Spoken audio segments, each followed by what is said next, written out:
बहुत महत्वपूर्ण है समझना कि संबित पात्रा जी जो बात कह रहे हैं उसको आगे ले जाया जा रहा है भारतीय जनता पार्टी की सरकार के द्वारा, क्योंकि बीरेन्द्र सिंह की वहां पर सरकार में है। और अगर आपको याद है कि जब shoot at site orders issue हुए थे तो ये गवर्नर को अधिकार दिया गया वो shoot at site orders issue करे, यानी कि भाजपा खुद ही मानती है कि बीरेन्द्र सिंह पर भरोसा नहीं किया जा सकता।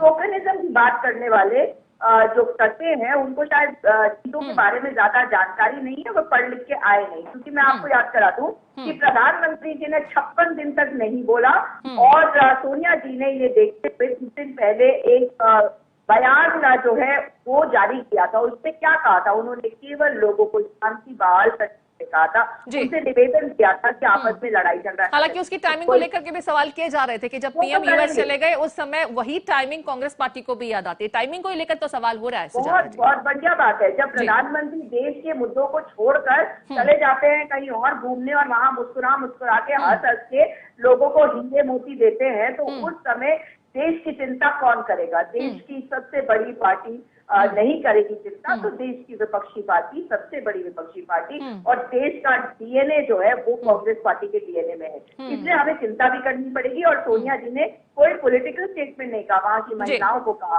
आप आगे आइए और इसमें आप हिस्सेदारी करिए ताकि शांति बहाली हो। और आपको याद होगा कि मणिपुर में पहले भी आग लगी थी जब अटल बिहारी वाजपेयी की सरकार थी, और मनोरमा कांड भी आपको याद होगा। वो सारी चीजें जो है उनको याद करके देखें तो अगर स्थितियों को हमने काबू में रखा तो आज स्थितियां बिगड़ कैसे गई। आपको याद करा दूं कि कुछ ही दिन पहले मार्च के महीने में बीरेन्द्र सिंह ने अफवाह हटाई थी कुछ स्थानों से। इसका मतलब है कि वो फेल्ड है राहुल गांधी जी का वहां जाना। और कोई अभी ये भी कह रहा था कि यहाँ पे नेता नहीं है इसलिए गए, लेकिन मैं आपको उनके क्या अपने नेता नहीं आ सकते? तो आपको बता दूं कि उनके नेता जिनको आप कह रहे हैं ना, तो वहां के 10 दलों के नेता यहाँ आए थे प्रधानमंत्री से मिलने और 30 तारीख तक इंतजार किया, मगर प्रधानमंत्री उनसे नहीं मिले।